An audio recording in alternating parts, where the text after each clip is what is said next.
3 reasons why we love National Repeal Day. 1. It's the only holiday written in our Constitution. The repeal of the 18th Amendment is the only national holiday written into our Constitution, following passage of the 33rd Amendment in 1933.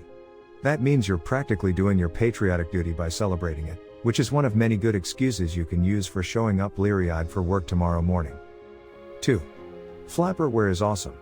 Flappers were women known for their unconventional style and behavior, with their own hairstyles and ways of dressing such as short skirts. Gasp. We love the flapper look, and are inspired by the feminist and empowering messages that go with it. Men also dressed better in the 1920s, including suspenders and pinstripe suits. 3.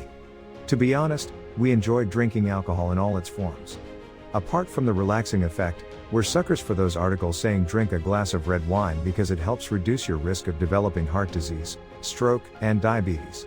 So that's 3 glasses of red wine we're allowed to drink, right there, just for its health benefits. And then there are cocktails. We also love cocktails. And beer. Beer is also nice. Is this your first time on our channel? Then I invite to subscribe my channel. You get daily updates about the important events. Click on this button here, and subscribe today to stay informed. Make sure you hit the bell. Back in 1933, following the signature of President Franklin D. Roosevelt, the United States ended its 13-year experiment with the increasingly unpopular nationwide prohibition of alcohol, meaning its National Repeal Day on December 5th. If you enjoy alcohol, then this is a great opportunity to celebrate your legal freedom to consume it. While popular opinion tends to suggest that prohibition failed, it did succeed in cutting overall alcohol consumption in half during the 1920s, although that also meant tax revenues from alcohol were zeroed out, giving a dangerous, flapper-style edge to the consumption of alcohol in illegal speakeasies. Also may have contributed to a whole cult around alcohol consumption, further glamorizing it. And if there's one thing we really like when we're consuming alcohol, it's an element of glamour. So if you own any flapper-style costumes, this is the time to pull it out. National Repeal Day activities. Throw a party at your local speakeasy. Many former speakeasies have since turned into regular bars in cities across the country, which means you can book one and throw a 1920s themed party for your friends without worrying about the police showing up, unless things get really out of control.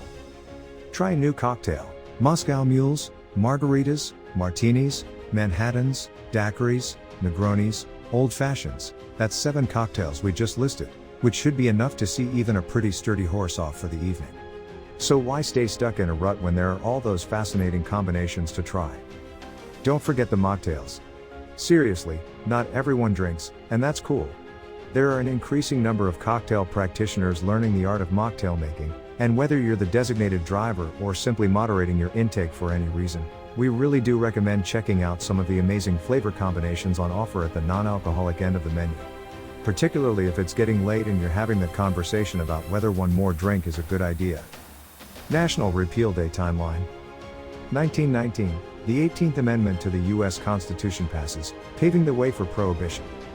1920, Prohibition comes into effect.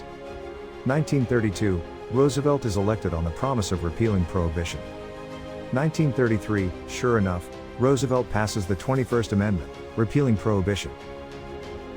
On this day event is an educational project. Thank you for watching. Don't forget to like and subscribe our channel.